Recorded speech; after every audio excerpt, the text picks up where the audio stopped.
Muy buenas noches con todos los asistentes. El día de hoy vamos a tener el webinar del programa ejecutivo en trastornos de ansiedad. Para ello nos acompaña la docente Paula Butayaz, quien además de ser docente es psicóloga clínica, cuenta con un doctorado en psicología, es jefa de coordinación del área educacional de la Universidad de Flores, UFLO. Es docente universitaria en la Universidad de Flores y en la Universidad Adventista del Plata en Argentina. También es docente de posgrado en Salud Mental Digital e Innovación Tecnológica en la Universidad Nacional de Córdoba. Es miembro de la American Psychology Association y miembro de la Asociación Argentina en Salud Mental, además de ser consultora externa para el Banco Interamericano de Desarrollo y una larga lista que estoy segura Paula va a poder detallar. Muy buenas noches, Paula. Te doy el pase para que puedas iniciar el webinar y compartir tu pantalla. Bueno, buenas noches.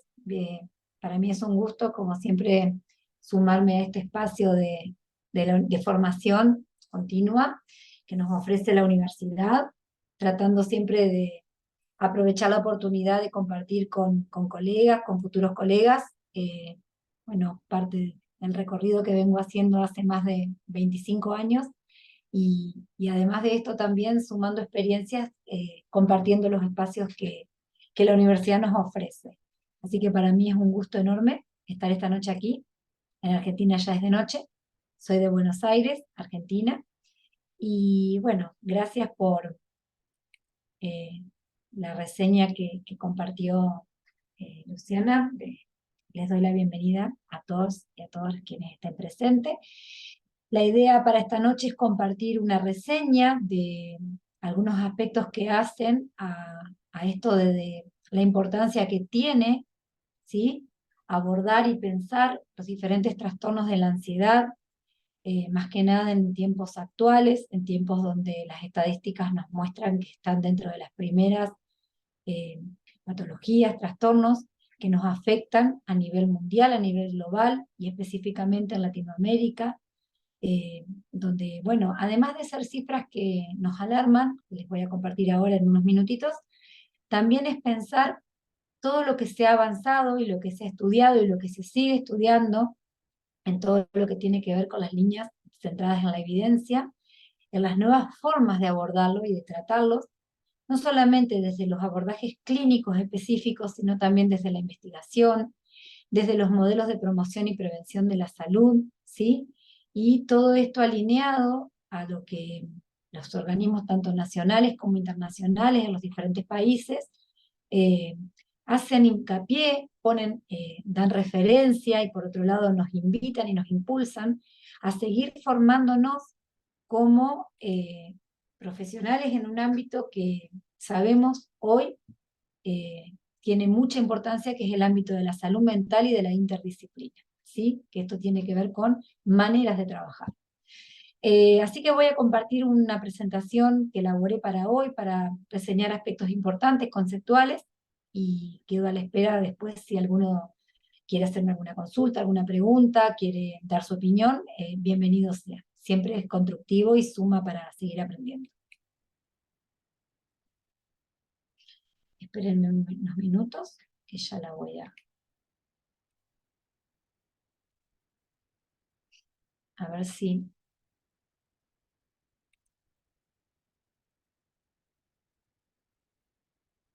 Bueno, esto incluye la presentación de recién, que ya mis compañeros me presentaron. No sé si alguien puede certificarme que se ve bien, más que nada porque yo no los estoy viendo a ustedes. Sí, sí, ¿Sí? ya se ve. ¿Sí? Sí. Ah, bueno, muchas gracias. Muchísimas gracias por avisar. Bueno, por ahí, pensando en este webinar y en este espacio que vamos a compartir, centrados en estas tendencias que, que hoy y que se vienen trabajando y estudiando en los últimos tiempos con respecto a las intervenciones clínicas en los trastornos de la ansiedad, mi idea era, en primer lugar, compartirles algunas cuestiones conceptuales que tienen que ver con que eh, desde la Organización Panamericana de la Salud, su directora, que es Clarice Etienne, ella es centroamericana, uno de los enunciados que compartió en uno de los encuentros mundiales fue esto de que las enfermedades de salud mental hoy constituyen una epidemia silenciosa, ¿sí? Que está afectando a los países de Latinoamérica, ¿sí? A los diferentes ámbitos, al Caribe, y muchos antes, digamos, que han partido mucho antes del COVID. Por ahí quedó como bastante centralizado que muchas patologías se agudizaron en la etapa del COVID. Pero sí esto viene generando muchísima preocupación y en aumento mucho tiempo previo, ¿sí? A la aparición de la epidemia por COVID-19. Entonces, dentro de estas enfermedades de salud mental, la depresión y la ansiedad son las dos principales, ¿sí? Causa de discapacidad, más que nada se encarga de esta manera. ¿Por qué? Porque afectan fundamentalmente a las diferentes áreas del desempeño, del desarrollo de las personas, y además incluyen también a la afección en las diferentes etapas evolutivas, ¿sí? Esto también es importante considerar. Hoy por hoy es una preocupación muy grande pensar en los niños, en adolescentes, ¿sí? En los adultos mayores, en los adultos jóvenes. Abarca y aborda las diferentes etapas evolutivas, como así también eh, desde la perspectiva de género, también pensar en algunas cuestiones que hacen y que influyen e incluyen a lo que está sucediendo en la actualidad con los tipos de diferentes trastornos de la ansiedad y también con el tema de la depresión en la actualidad. Yo acá les puse una pequeña reseña de estos últimos años. La Organización Mundial de la Salud ha planteado diferentes eslogans, ¿sí? En función de pensar, cada 10 de octubre se conmemora el Día Internacional de lo que es todo lo que tiene que ver con la salud mental. Hace un par de años se abordaba esta idea de que no hay salud sin salud mental. El año pasado el eslogan fue esto de promover y apoyar todo lo que tiene que ver con la no discriminación y la no estigmatización del paciente con padecimiento mental, con este hashtag que era Haz tu parte, que sigue siendo, cualquiera de nosotros puede sumarse o sumarlo dentro de las actividades que realizamos. Y este año fundamentalmente se pensó en esto de abordar la salud mental como un derecho humano universal, lo cual también nos involucra a todos quienes somos parte desde los ámbitos de academia, desde los ámbitos profesionales, desde los ámbitos educativos, ¿sí? En lo que tiene que ver con pensar aquellos aspectos que hacen a la salud mental. Fíjense que este dato no es un dato menor, que en los últimos años este enunciado lo promueve la Organización Mundial de la Salud en el año 2022, ¿sí? Donde manifiesta que todo lo que tiene que ver con aquellos aspectos que abordan la ansiedad y la depresión, uno las piensa juntas, pero sabemos que van separados y que algunas veces se involucran o se toman de alguna manera como diagnósticos que los vamos a ir trabajando después más, bueno, durante la formación y todo lo demás, en función de saber diferenciar, bueno, cuál es el diagnóstico primario. Pero ambas patologías han aumentado un 25% la prevalencia global, y esto es muy alarmante porque si estamos pensando que hablamos de cifras que fueron enunciadas hace un año, sabemos que no solamente es posterior al proceso de la pandemia, sino que además también hoy es una preocupación mundial. Por eso mismo esto de pensarlo desde una perspectiva global. Si nosotros nos centramos en la definición de la ansiedad o de ansiedad según la APA, podemos tomar este concepto como un disparador en función de pensar en las diferentes formas de abordarlo, ¿sí? Fíjense que la definición dice, anticipación aprensiva de un daño o desgracia futuros, que va acompañada de sentimientos de disforia o de síntomas somáticos o de tensión, ¿sí? Esta es la definición específica que enuncia la APA y que es como la que de alguna manera es considerada, ¿sí?, por aquellos manuales de criterios diagnósticos, independientemente que después las investigaciones aplicadas, todo lo que tiene que ver con los nuevos recursos que hoy se utilizan para abordar, para pensar en herramientas, para pensar en la comprensión del diagnóstico, nos muestran que hay diferentes modos, ¿sí?, de evaluar. Pero estos aspectos son importantes porque además se suma este otro aspecto que tiene que ver con el daño, ¿sí? Fíjense que dice, el objetivo del daño anticipado puede ser interno o externo.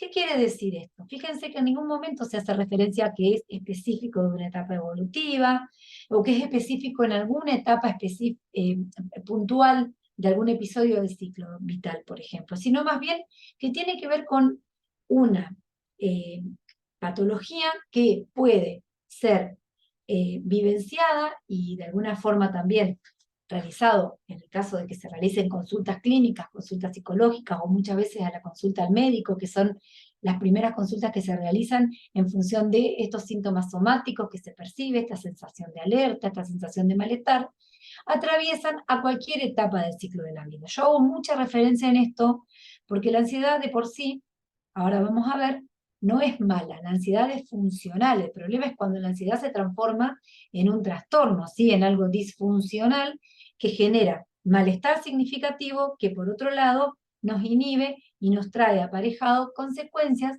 que son muy complejas y que repercuten en las diferentes esferas de nuestra vida cotidiana, de lo que hacemos a diario, de nuestras actividades, y que trae también connotaciones muchas veces de dificultades o consecuencias en los ámbitos sociales, laborales, educativos, ¿sí? Entonces, ¿en qué dimensiones se manifiesta la ansiedad? Nosotros sí sabemos que hay dimensiones que abarcan nuestro ser y que estos se encuentran involucrados y van a verse repercutidos estos cambios que aparecen, estos cambios físicos que aparecen en nuestro cuerpo, pero por otro lado también aquellas experiencias o estas sensaciones, percepciones, ¿sí? Sistema, o sea, todo lo que va de la mano del sistema de creencia que se asocia a la sintomatología y que se van a ver especificados en diferentes síntomas, tanto sea fisiológicos, emocionales, conductuales, cognitivos y sociales.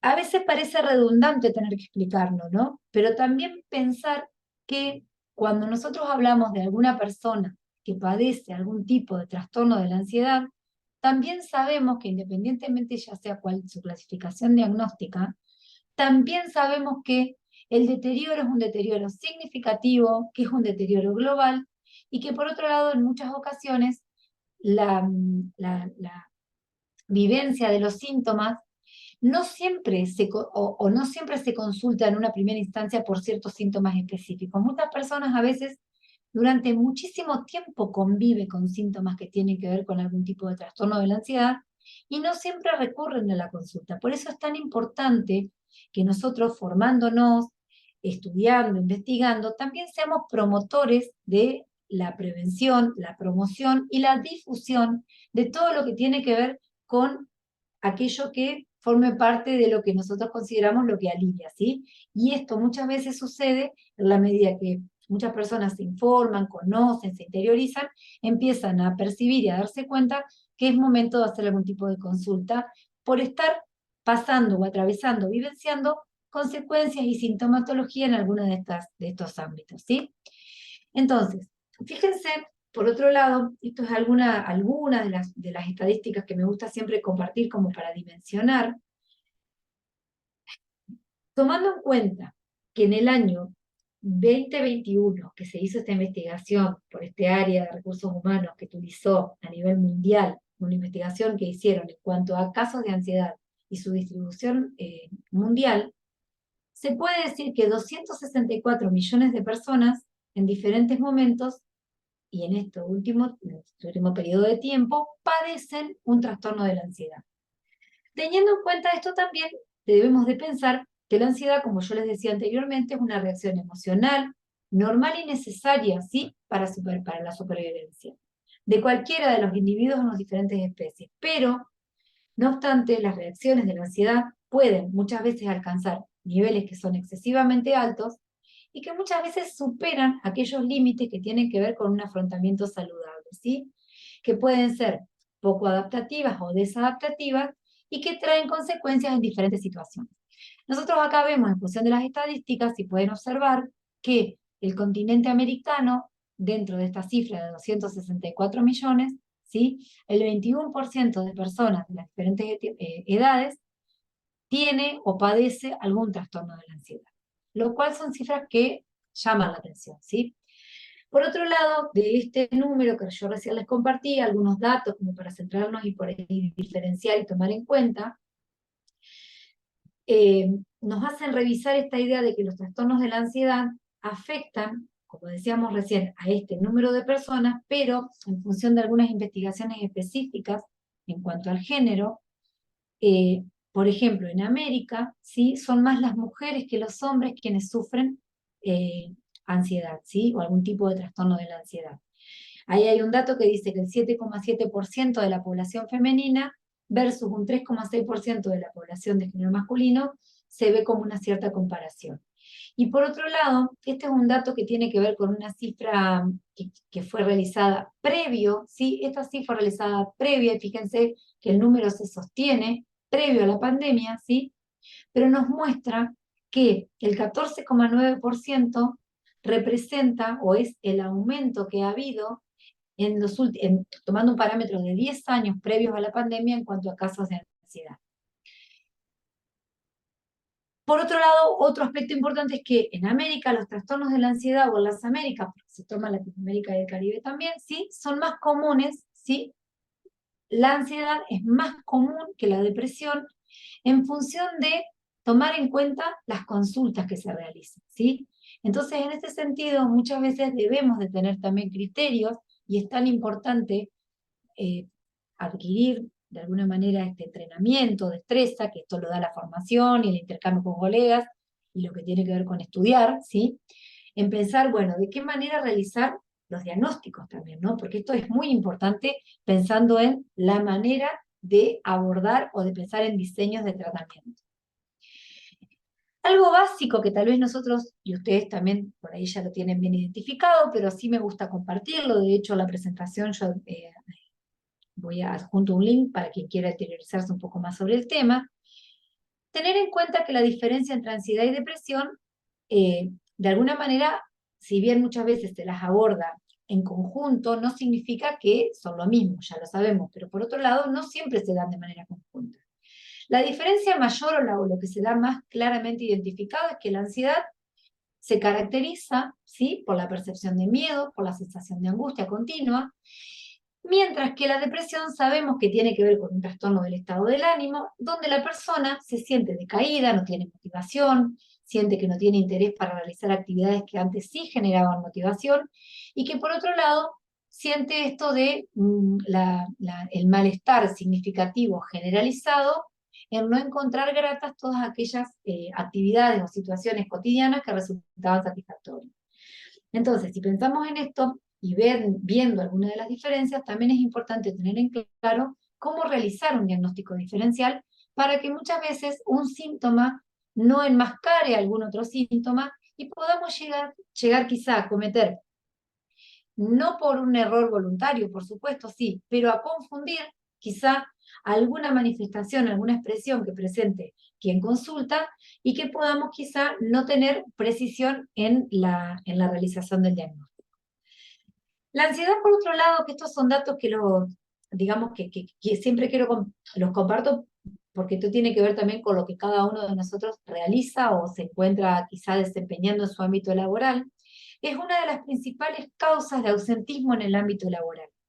Más que nada porque muchos colegas trabajan en ámbitos organizacionales, en ámbitos laborales, en ámbitos educativos, ¿sí? Y muchas veces se entiende que el abordaje de los trastornos de la ansiedad, si bien está focalizado y abordado para lo que tiene que ver con el ámbito clínico, no debemos dejar de tener en cuenta que estos aspectos repercuten en otros ámbitos, ¿sí?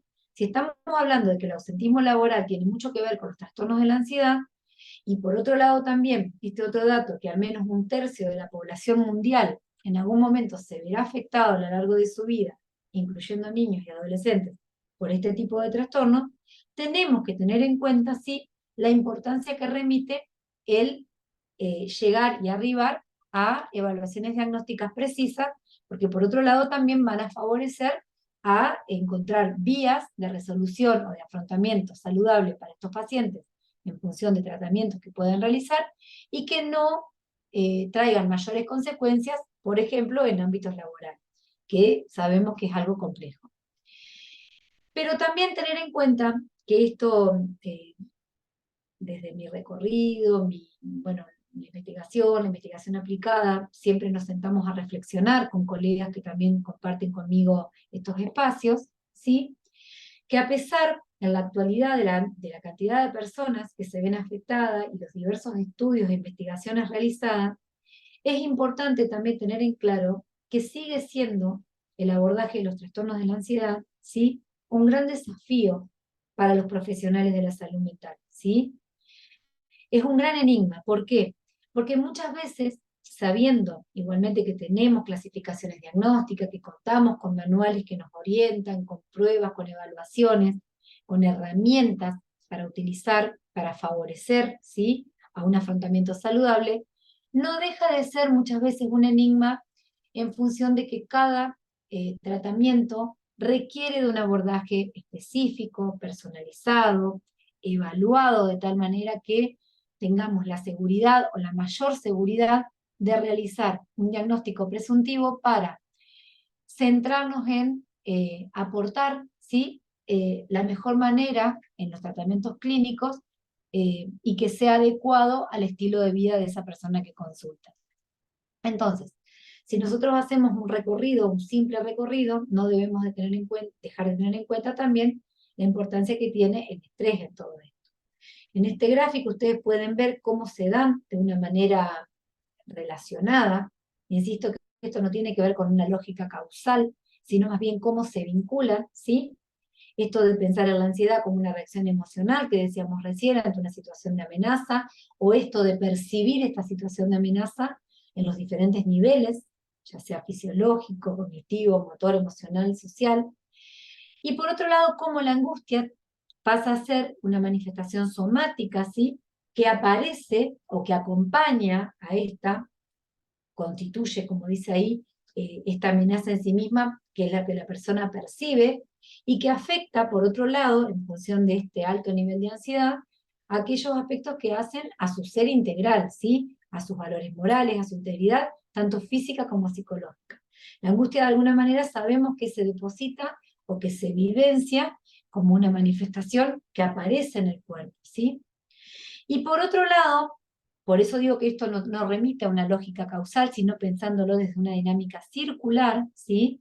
El estrés sería el resultado de esta sensación de incapacidad que presenta la persona ante las demandas que aparecen en el ambiente. Entonces, cuando se da esta conjunción entre la ansiedad, la angustia y el estrés como un circuito, muchas veces entendemos que se dan también aquellos factores que van a explicar, ¿sí?, cuáles son aquellos aspectos, por ejemplo, o aquellas características personales, o aquellas variables de personalidad que identifican a una persona, o que alguna persona con la que cuenta alguna persona, para, de alguna forma, explicar cuál es su padecimiento y cómo encontrar las mejores maneras, ¿sí?, de abordar esto que está generando este malestar significativo a nivel generalizado. Simplemente para mencionar, las clasificaciones diagnósticas se realizan a través de no solamente evaluaciones psicométricas, proyectivas, específicas para este tipo de trastorno, además de la entrevista clínica por supremacía, que es como el factor fundamental para llevar a la práctica la evaluación, sino que además también nosotros utilizamos manuales diagnósticos, ¿sí? Los manuales diagnósticos utilizados para realizar bueno, la clasificación y en función de esto los diferentes tipos de tratamientos se realizan con el DSM-5, en este caso que está en vigencia, la versión revisada ya apareció en vigencia también, y también el Manual de Trastornos Mentales del Comportamiento de la CIE-10, que es el que responde a la Organización Mundial de la Salud. Ambos cuentan con aquellos criterios, ¿sí?, que van a favorecer a realizar un buen diagnóstico en función de lo demás que ya recién comentaba, ¿sí? Lo que sí es importante tener en cuenta que si tomamos el DSM-5 como una de las referencias más importantes, sabemos que el DSM-5 aborda lo que tiene que ver con una evaluación multiaxial, donde también se evalúan aquellos aspectos que hacen a los factores contextuales. El manual de la CIE-10 también los toma bajo otra, digamos, dimensión en cuanto al nombre que se le da, pero ambos, cualquiera de los dos, puede ser de muchísima utilidad para pensar y para discriminar a qué tipo de trastorno de ansiedad nos referimos cuando realizamos algún tipo de, como recién hablábamos, de clasificación, evaluación o aquello que tiene que ver con procedimientos, ¿sí? Dentro de los trastornos de la ansiedad, simplemente ahí están enumerados, no los vamos a desarrollar ahora por un tema de tiempo, pero esto se trabaja en el programa, eso se aborda en el programa también. Están los trastornos de ansiedad por separación, el mutismo selectivo, las fobias, ¿sí? El trastorno de ansiedad social, el trastorno de pánico, el trastorno de ansiedad generalizada, que es uno de los trastornos de la ansiedad más complejos para diagnosticar, dadas las características y la sintomatología que presenta el paciente, y también lo que el paciente atribuye como malestar significativo. Muchas veces, por ejemplo, el trastorno de ansiedad generalizada, hay personas que por años tienen síntomas, lo padecen, lo vivencian, y muchas veces tiende a ser como, no digo confundirse, pero sí muchas veces quienes lo padecen entienden que es como una parte de su forma de ser, es sentir todo o experimentar toda la sintomatología que requiere este tipo de trastorno. Que una vez diagnosticado y abordado de manera integral, ya vamos a ver ahora de manera interdisciplinaria, pensando en diferentes tipos de tratamiento, vamos como discriminando de tal manera que la persona quizás hacía muchísimos años que vivía con este malestar sin saber que se trataba de un trastorno de la ansiedad. Bueno, después tenemos todos aquellos trastornos inducidos por sustancias, por enfermedades médicas, y aquellos que los manuales de clasificación denominan como trastornos de la ansiedad especificado, o otro trastorno no especificado. Entonces, en este sentido, siempre quedan como dentro de lo que son las variables a considerar. Simplemente para hacer un paneo, porque hoy es un webinar, es un conversatorio, un espacio como para también mostrarles un poco de qué se trata el programa que la universidad ofrece de formación. Es mencionar que dentro de todo lo que tiene que ver con las etapas del desarrollo de la psicoterapia, en los últimos años se han ido integrando diferentes modelos. En esto de pensar cuáles son las mejores y las más eficientes abordajes terapéuticos también, eficientes y eficaces, perdón. Entonces, por ahí para clasificar un poco dentro de las etapas históricas del desarrollo de las corrientes teóricas, tenemos aquellos primeros modelos conductuales que se basaron en las técnicas del condicionamiento, que responden a lo que se denomina la primera ola, ¿sí? En cuanto a lo que va de la mano de las corrientes teóricas, ¿sí? La segunda ola que va a abordar todos aquellos modelos cognitivos conductuales, ¿sí? Y que de alguna forma son los que más se emplean a la hora de pensar en tratamientos en función de lo que se viene utilizando en los últimos años. Pero, como ustedes saben, todo va avanzando, todo va innovando, todo va transformándose, y ya hoy hablamos de la tercera ola como parte también de abordajes de tratamientos que toman todas las terapias de aceptación y compromiso, todo lo que tiene que ver con las herramientas de mindfulness, y todas aquellas técnicas más bien conductuales y herramientas que responden a los modelos conductuales que favorecen y que de alguna manera también aportan desde la aplicabilidad en la clínica para favorecer a la mejor calidad de vida de las personas en estos procesos. Y una vez diagnosticado lo que están padeciendo, también cómo abordarlos y cómo trabajarlos. Dentro de estas líneas, como les decía recién, en función de pensar en tratamientos, los diferentes enfoques teóricos toman y abordan los trastornos de la ansiedad, pero sabemos que dentro de los modelos que mejores responden son aquellos modelos que toman, sí, estas intervenciones que son psicológicas y por otro lado interdisciplinarias y por otro lado también integrales e integradas en modelos de intervención estructurados, en modelos de intervención estratégicos, en modelos de intervención que van a abordar, sí, dentro de estos dos grandes grupos en los que las investigaciones se centran y han estudiado, ¿sí? Que tienen que ver con los modelos cognitivos conductuales y también las terapias conductuales en la actualidad, las cuales están dando muchísimos resultados. Acá un poco el gráfico que les comparto tiene que ver con esta noción eh, que, que quien padece un trastorno de la ansiedad presenta en esto de lo que se denomina la tríada cognitiva entre la disrupción que se encuentra ante una situación específica, que va a ser la disparadora de un trastorno de ansiedad muchas veces, o de lo que eleva el nivel de ansiedad, y esto que se da en la disfunción entre el pensamiento, lo que se piensa, lo que se siente y lo que se hace.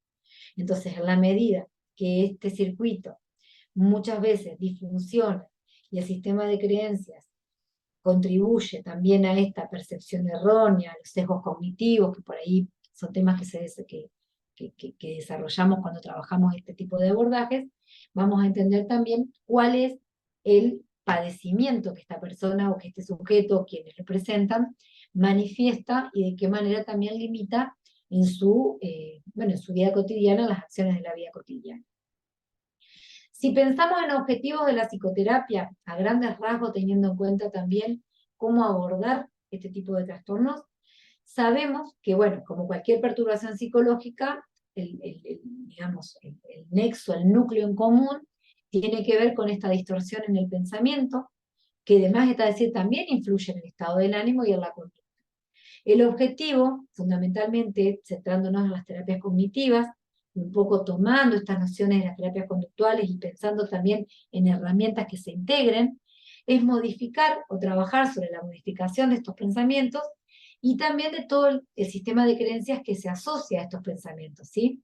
La idea, ustedes saben, tiene que ver con esto, ¿no? De pensar que esta modificación y esta sustitución por otros modelos, por otros modos que sean más saludables, más funcionales, más adaptativos, se irán transformando y van a ir traduciéndose en la mejora, en la percepción del bienestar, ¿sí? En lo que tiene que ver, como les decía recién, con una mejor calidad de vida y las condiciones que se dan en el contexto de la persona que lo padece para que retribuya o repercuta de manera saludable. Nosotros lo que sí trabajamos en este sentido tiene que ver con el aprendizaje de nuevas formas o de maneras que sean funcionales y adaptativas de llevar adelante estas situaciones que de por sí la primera sensación que acompaña es esta incapacidad de poder afrontar situaciones muchas veces que acontecen en la vida cotidiana y que resultan perturbadoras. Las terapias cognitivo-conductuales, como una reseña también para focalizar en algunos aspectos puntuales, sabemos que tienen que ver con un conjunto de técnicas, ¿sí? Que se toman de algunas nociones de la terapia de la conducta, que van a tomar el aprendizaje, ¿sí? Como fundamental en esto de los nuevos patrones que van a incorporarse para afrontar estas conductas que son desadaptativas. Y por otro lado, el aporte de la terapia cognitiva, que toma todos aquellos procesos afectivos y cognitivos que tiene que ver con las creencias, los pensamientos, las expectativas, que, digamos, o que de alguna manera cuya distorsión sería la causa de la sintomatología que el paciente padece o que el paciente trae a la consulta o que atribuye.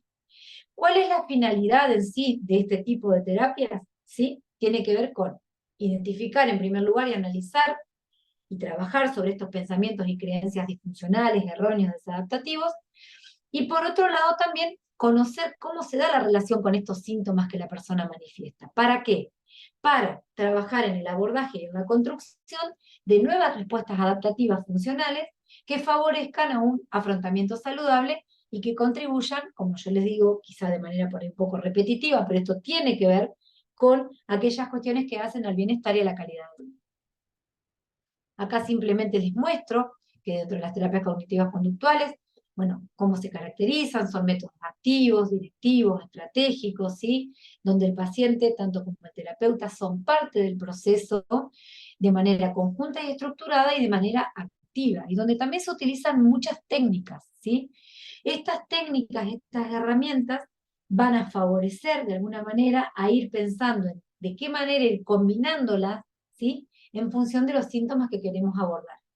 Por supuesto que acá hay que tener en cuenta muchos aspectos que hacen, por ejemplo, que uno con niños va a trabajar de una manera, quizá con adolescentes por ahí favorece más utilizar nuevos recursos, por ahí, no sé, se me ocurre ahora pensar también con adultos mayores, se puede trabajar con técnicas que tienen mucho más que ver con situar y ubicar algunos aspectos que hacen a su historia de vida, aquellos aspectos que hacen a evaluar también los factores que fueron disparadores o que favorecieron a que de alguna forma comiencen a tener esta percepción de esta incapacidad de poder afrontar situaciones de la vida cotidiana, cuáles son los temores, cuáles son los miedos. O sea, esto también es tener en claro, no confundir quizá algún síntoma, como yo les decía anteriormente, que tal vez se asocie más con un tema más del estado del ánimo y no con un trastorno de la ansiedad. Pero en este proceso, ahí está también un poco la habilidad de los terapeutas y el compartir entre colegas también y en pensar maneras que favorezcan a encontrar la mejor forma, ¿sí? Y yo también quiero contarles, porque esta es una de mis especialidades en estos últimos años, que vengo trabajando mucho sobre esta línea, es también pensar en algunas cuestiones que hacen a incorporar recursos tecnológicos como herramientas también dentro de lo que son los tratamientos para el trastorno de la ansiedad, los cuales eh, a nivel de la terapia más que bien centrada en evidencia, de la investigación aplicada, nos comienzan a mostrar muy buenos resultados siempre y cuando utilicemos estos recursos de manera no solamente apropiada, recomendada por el terapeuta o por quien está a cargo del tratamiento, o pensando también en los recursos y en de alguna forma habilidades con lo que cuenta el paciente, sino también tomando en cuenta aquellos aspectos que hacen a nuestra ética profesional. Esto no hay que dejar de tenerlo en cuenta. Entonces, por ahí lo que comparto es esto de pensar, que es muy alentador pensar en función de abordar la salud mental y la innovación, el utilizar estos recursos, sí, pero como les decía recién, la idea es que como profesionales nos formemos para utilizar recursos tecnológicos y considerando esto también sepamos qué criterios tener en cuenta a la hora de recomendar un recurso, ¿sí? Es fundamental tener los aspectos éticos bien especificados, más que nada todo aquello que tiene que ver con el resguardo de los datos, la confidencialidad, el consentimiento informado para la utilización de un tipo de recurso que muchas veces eh, el paciente lo va a utilizar muchas veces fuera de la práctica de la clínica como una actividad más que se lleva desde su tratamiento o la consulta que está realizando. Entonces, son aspectos que nos invitan y nos implican también una formación a nosotros y saber con qué criterios, por ejemplo, recomendar una aplicación o recomendar algún tipo de recurso que va a favorecer también a abordar algún tipo de trastorno de la ansiedad especificado que, bueno, que esté estudiado y esté validado y que ofrece buenos resultados. Y por otro lado, voy así como haciendo un poquito de cada cosa, pero porque la idea es que ustedes tengan una noción general de lo que es el programa que nosotros en la universidad ofrecemos también para la formación, aquellos aspectos que también son necesarios evaluar en casos de que el paciente con algún tipo de trastorno de ansiedad, una vez que se ha diagnosticado, evaluado, requiera de algún tipo de intervención interdisciplinaria con el médico psiquiatra. Estoy hablando de los aspectos que hacen también a la farmacología. Esto de pensar en los tratamientos integrados, ¿sí? Desde el punto de vista que muchas veces la combinación de los ansiolíticos, antidepresivos, son fármacos que de primera línea, de alta gama, como se dice a veces, o de lo que es todo lo que tiene que ver con la, las nuevas líneas en cuanto a pensar los abordajes farmacológicos que acompañen un tratamiento psicológico, ¿sí? Y que van de la mano de el que el médico, una vez que nosotros podemos hacer la interconsulta o la derivación, utiliza ansiolíticos y antidepresivos en el tratamiento, ¿sí? El uso combinado, junto con la terapia psicológica, en algunos casos que sea necesario, está estudiado, ¿sí? Y validado que aumenta la eficacia de los tratamientos a la hora de la superación de las situaciones problemáticas que el paciente trae a la consulta. Entonces, en síntesis, pensando un poco en aspectos que hacen a una evaluación diagnóstica y una evaluación integral, y también desde esta perspectiva de pensar en las nuevas modalidades de intervención. Un tratamiento integral para el trastorno de la ansiedad debiera de contar con aspectos que hacen a la formación en psicoterapia, esto que hablábamos recién, la evaluación desde lo psicofarmacológico, también de la importancia que tiene, esto de incluir también diferentes técnicas, las técnicas de relajación por ahí son una de las técnicas que hoy quizá más se están empleando, más que nada porque las personas la pueden implementar en cualquier ámbito de su vida cotidiana, más allá del proceso de aprendizaje que lleva en la formación, en la clínica, por un terapeuta que esté formado y que pueda de alguna forma acompañar en este proceso, y también incluir todos aquellos aspectos que hacen a los estilos de vida saludables. Eh, Estas cuatro esferas que hacen a esta mirada integral, ¿sí? Pensando en tratamientos, nos habilita a pensar también todos aquellos procesos que debemos de integrar a la hora de formarnos y a la hora también de recurrir muchas veces al trabajo interdisciplinario, ¿sí? Al trabajo de las supervisiones, a la incorporación de herramientas que se adapten a la necesidad de ese paciente o a las características de ese paciente. Eh, yo utilizo un término que quizás es bastante coloquial en mi país, pero esto de pensar que el tratamiento de de los trastornos de la ansiedad requiere de un trabajo exhausto, ético y por otro lado bien personalizado, un trabajo bien artesanal, porque en realidad, si bien hay criterios universales, diagnósticos a tener en cuenta, también hay que tener en cuenta que cada persona es diferente, ¿sí?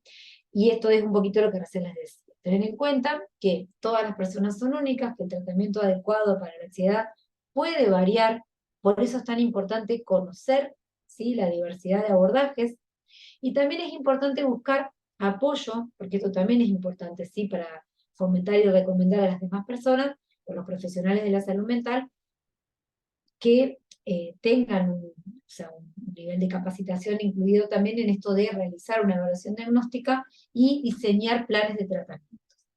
Un poco es una reflexión que me gusta compartir, porque también esto se asocia con el propósito por el cual nosotros nos formamos, ¿no?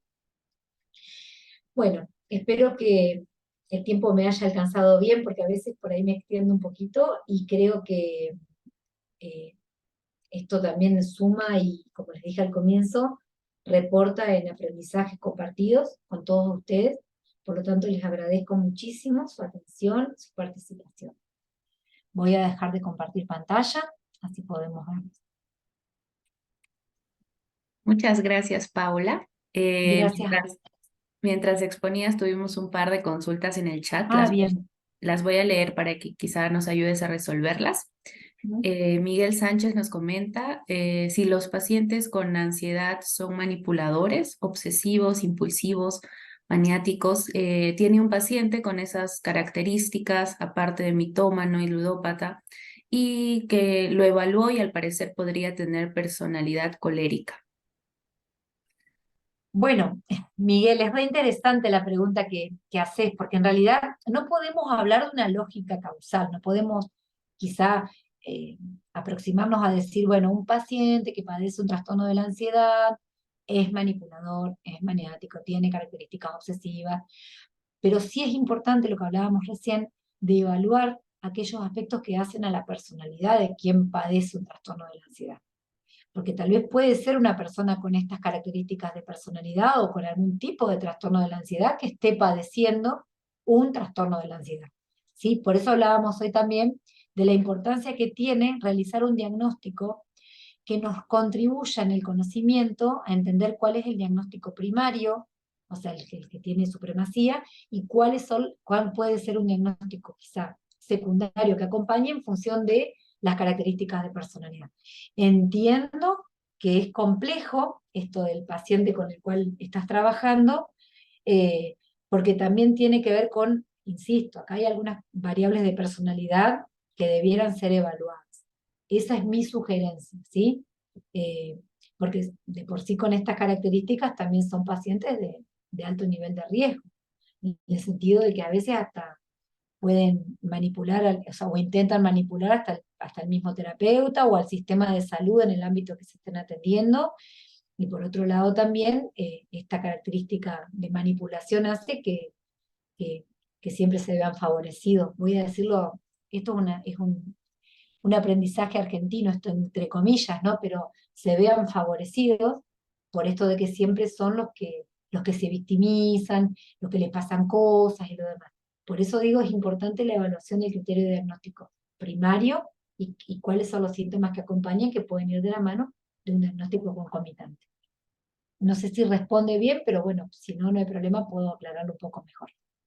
Muchas gracias, Paula. Igual tenemos otra consulta de A Lorena. ver. Nos comenta de si podría usted sugerir un instrumento para medir la ansiedad y el estrés, por favor. Bueno, en cuanto a instrumentos hay muchos, pero por ahí una de las escalas tradicionales que se usa, de hecho en uno de los cursos que yo doy acá en Continua los presentamos, los compartimos, hay una etapa donde por ahí se trabajan con instrumentos, están las escalas de Beck, que son las tradicionales, que nos ayudan muchísimo a evaluar, más que nada, aquellos aspectos que hacen a los factores de ansiedad. Si bien la escala de Beck por ahí fue pensada un poco más para evaluar la depresión, se utilizan, ¿sí? Mucho como algo simple, porque es una escala muy simple de administrar, ¿sí? Para medir estrés también hay algunas escalas que miden. También habría que evaluar estrés asociado a qué, porque por ejemplo hay algunas escalas que evalúan, por ejemplo, estrés en el ámbito laboral, o evalúan sintomatología de estrés percibido también, que hacen un poco quizá a lo que a veces se utiliza también para medir eh, ay, no me sale la palabra ahora, para medir burnout, por ejemplo, que es el agotamiento por empatía, que está muy asociado al estrés. Escalas hay muchas en ese sentido y de accesibilidad, pero así como a grosso, como algo simple y que es de accesibilidad libre, la escala de Beck es una de ellas que se utiliza. De hecho, yo cuento con la misma, si en algún momento, bueno, se da el intercambio en alguno de los ámbitos, puedo tranquilamente compartirlo, no hay problema, pero siempre me gusta explicarla y desarrollarla como para que se entienda qué evalúan y de qué manera. Acá había otra pregunta que Sí, me parece que está justamente bien. Jessica Ortega nos pregunta cuáles serían las amenazas cognitivas. En realidad las amenazas cognitivas, bueno, tiene que ver con esto de lo que el paciente o la persona que padece algún tipo de trastorno de ansiedad percibe como una amenaza cognitiva. Y esto un poco, si ustedes, algunos de ustedes, no sé si algunos ya son, seguramente debe haber colegas y otros que quizá algunos de ustedes se están formando, un poco recuerden esto de la tríada cognitiva, ¿no? La amenaza y percepción negativa sobre sí mismo, sobre el mundo y sobre el futuro. Esta visión negativa del mundo, ¿sí? Y esta visión negativa del mundo que atraviesa a todos los ámbitos. Entonces, ¿qué pasa? La persona que padece un trastorno de la ansiedad en su relato, bueno, un poco esto va de la mano también cuando estudiamos los sesgos cognitivos o las distorsiones cognitivas.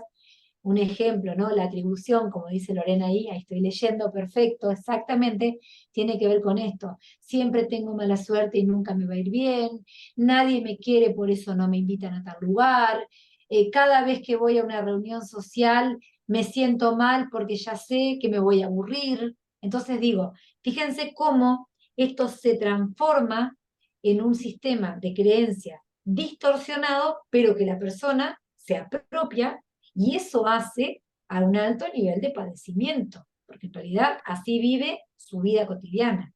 Es muy difícil también llevar adelante un día a día con esta concepción de sí mismo negativa y, como les digo, de un futuro y de un mundo en general.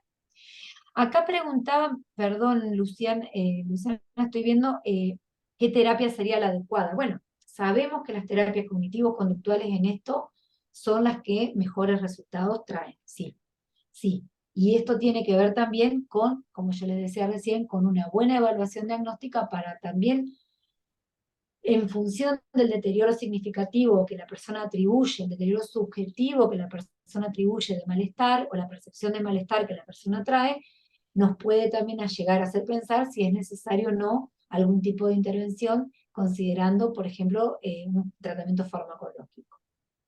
Ah, justamente ahí lo preguntaba Pedro. No siempre es necesario. La idea siempre es que el tratamiento farmacológico sea como una herramienta que tenemos mediante un proceso previo de evaluación. Pero a veces sucede, ¿sí? A veces sucede que muchos pacientes vienen medicados. O sea, quizá por algún tipo de malestar que sentían, recurren a un médico. En Argentina, por ejemplo, ahora, mediante la modificación de la ley de salud mental, los médicos clínicos, los médicos ¿no? Generalistas, creo que le dicen ustedes en su país, ya no pueden recetar psicofármacos, solamente lo puede hacer el psiquiatra. Pero antiguamente, por ejemplo, el médico clínico, el médico generalista, sí podía hacerlo. Entonces las personas sentían sudoración, falta de aire, malestar, deterioro, iban al médico clínico y el médico clínico les recetaba algún tipo de ansiolítico o alguna combinación. Ansiolítico antidepresivo, depende de la sintomatología. Muchas veces sí aliviaba los síntomas y lo aliviaba de manera bastante rápida. Pero ¿qué pasaba? En cuanto a procesos de aprendizaje psicoterapéuticos y nuevas maneras de afrontar situaciones de estrés, ansiedad o malestar, la persona no aprendía, solamente disminuía los síntomas.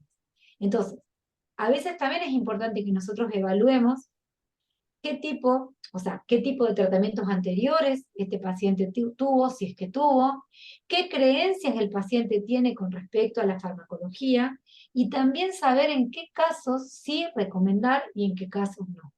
Porque hay pacientes que a la medida que pueden empezar a incluir nuevas formas de aprendizaje, nuevas formas de poder poner en práctica en su vida cotidiana, en base a las herramientas que nosotros ofrecemos en los tratamientos, esto de volver a aprender nuevas maneras que sean saludables, los síntomas de ansiedad comienzan a disminuir, ¿sí? En esto de la ansiedad desadaptativa. Y también, algo que se me pasó decirlo ahí en la presentación, que acá sí tiene mucho que ver, es dentro de los abordajes, acá preguntaban también por las terapias breves, sí, sí, sí, las terapias breves funcionan. Y más que nada, no sé si hace referencia, creo que es Luciana, no, Miguel, que preguntaba, un poco asociada a los modelos sistémicos. Sí, sí, sí, se integran, porque el abordaje de psicoterapia breve, sumado, que ahora sí era lo que le quería decir, en función de todo lo que es las herramientas psicoeducativas para favorecer a nuevos aprendizajes y muchas veces favorecer aprendizajes del sistema familiar de ese paciente o del sistema relacional de ese paciente, van a favorecer a que los síntomas disminuyan y que por otro lado la atribución sea también a esto de haber adquirido nuevos aprendizajes.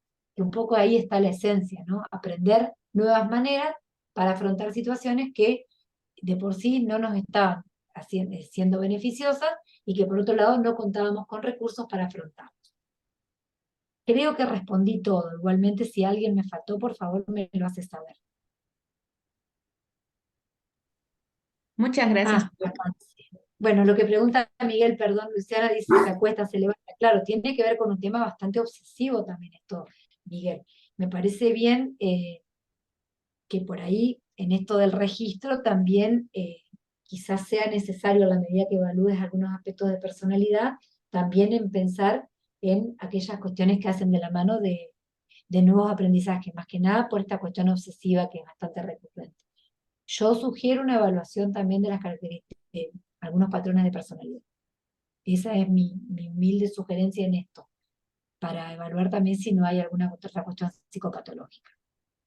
Y no te desgastes vos como terapeuta. Perdón, Luciana. Bueno, muchas gracias. Espero que haya respondido todo. Muchas gracias a ti, Paula. Gracias por el tiempo y por todo lo expuesto. Creo que Gracias. ya has respondido varias de las dudas. Y bueno, me despido contigo para darle el pase a mi compañera y que pueda comentar sobre el proceso de inscripción en este programa de intervención Bueno, clínica.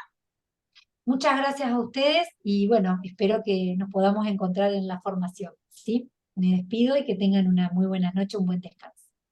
Gracias. Buenas noches.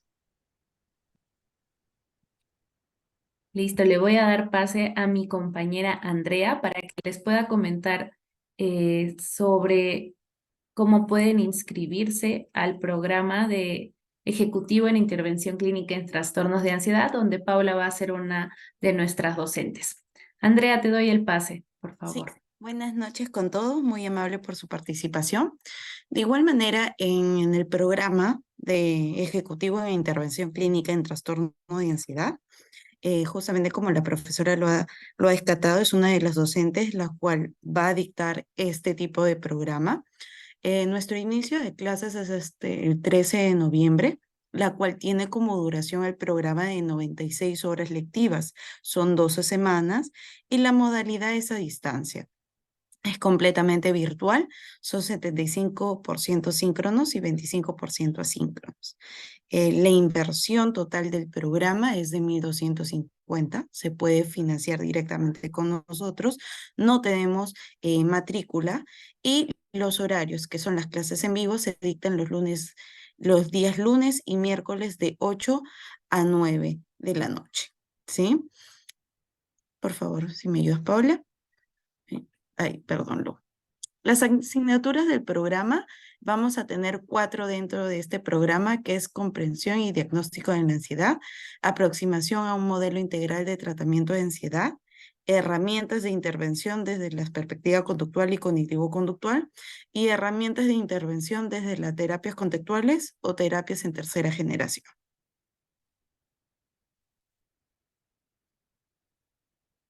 Perfecto. Directamente con nosotros se pueden contactar. Mi nombre es Andrea Serna. Estoy para ayudarle. Me pueden escribir al correo electrónico que pueden ver ahí. El número me pueden llamar o escribir al WhatsApp para poderle brindar la información, el brochure, los temas de pago, ¿no? Y obviamente por escribirse ya con nosotros en esta semana que estamos de cierre de inscripciones, porque ya estamos iniciando el 13 de noviembre, vamos a contar con descuentos, ¿sí? Entonces, por favor, cualquier consulta me indican que vinieron del webinar para poderle brindar mayor información y el financiamiento. Pueden también tomar pantalla desde su celular para poder escanear el QR para que los dirija directamente al WhatsApp, ¿sí? Si tendrían alguna duda, alguna consulta, me escriben por ese medio para poderlos ayudar. Que tengan buenas noches.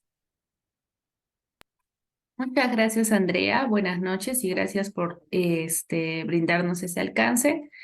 Como ya les comentó, pueden escribirle al correo, contactarle a su número e igualmente la grabación de este webinar y los datos de mi compañera se les va a estar enviando el día de mañana a sus correos electrónicos. Nuevamente, muchas gracias y buenas noches.